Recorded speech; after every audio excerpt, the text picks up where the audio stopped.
Шум братаду, вечки векс ялгат. Здравствуйте, дорогие друзья!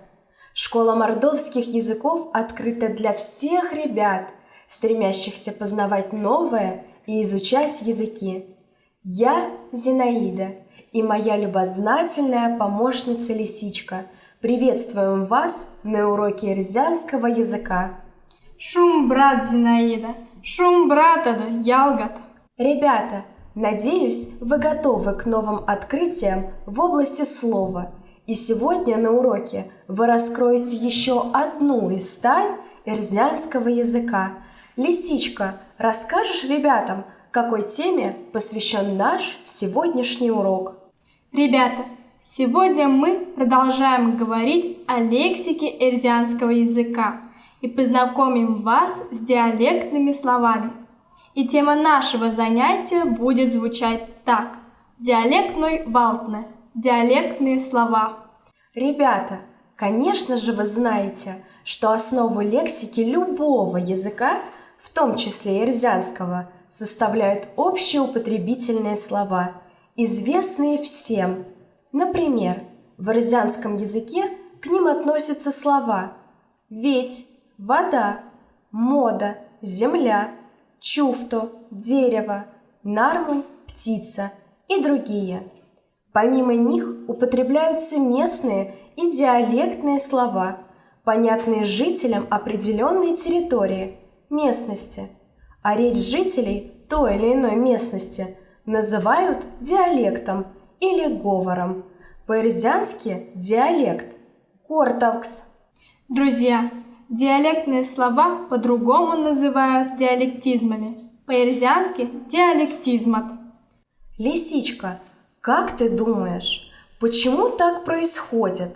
Почему в какой-то местности могут называть известные всем предметы как-то иначе? Друзья, дело в том, что на разных территориях язык развивался по-разному, поэтому у каждого региона есть особые слова, которые отличаются от эрзянского литературного языка. Спасибо, Лисичка. Ребята, диалектизмы бывают разных видов. Например, некоторые диалектные слова отличаются от общеупотребительных только особенностями произношения. Например, в литературном языке есть слово «пеель», «нож». В некоторых диалектах эрзянского языка произносится как «пиель». В литературном – «умбрав», «щавель». В диалектах – «умбрав». В литературном – «няка», «кукла». В диалектах – «иняка». Иногда знакомые нам слова в диалектах имеют совсем другие значения. Например, в разных говорах встречаются такие диалектизмы. Сеземс в литературном языке имеет значение «оторвать», «сорвать». Сеземс лопа – «оторвать лист». А в говорах употребляется в значение «уйти». Сеземс тесте – «уйти отсюда». Еще один пример – «аутнимс» имеет значение «открывать», «раскрывать рот». В некоторых говорах встречается в значении громко кричать, издавать громкие протяжные звуки. Часто знакомые нам предметы в говорах обозначаются другими словами, которые звучат для нас незнакомо.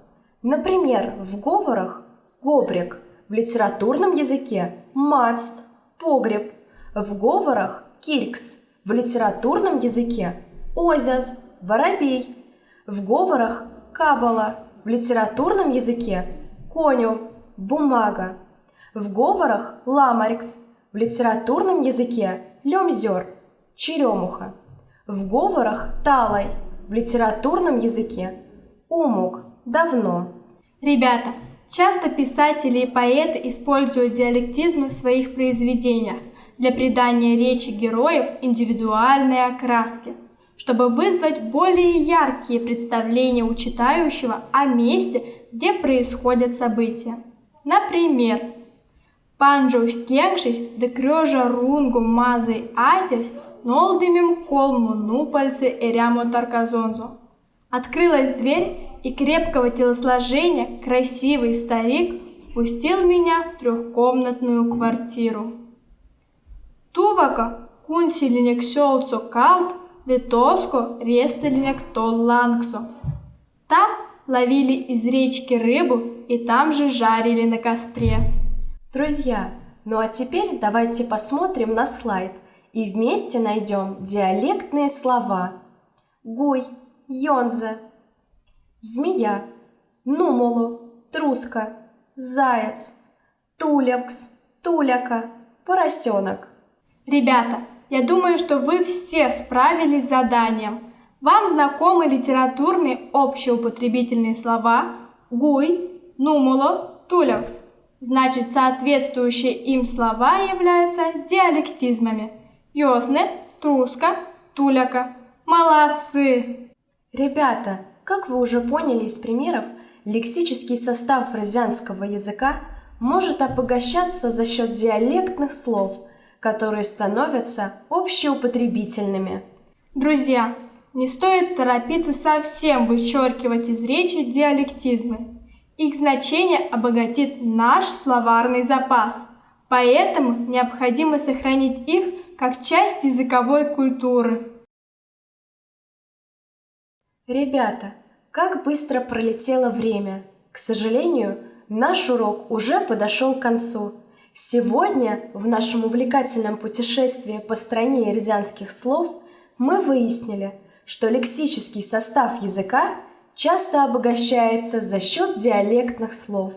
Они необходимы для создания местного колорита, передачи особенностей речи, героев. Надеемся, что наш урок вам понравился и вам было интересно и познавательно. Мы будем рады, если вы продолжите путешествие в мир эрзянских слов вместе со школой мордовских языков. До скорых встреч, друзья! Вас то мазанок, вечки векс ялгат, улиде шум, брат.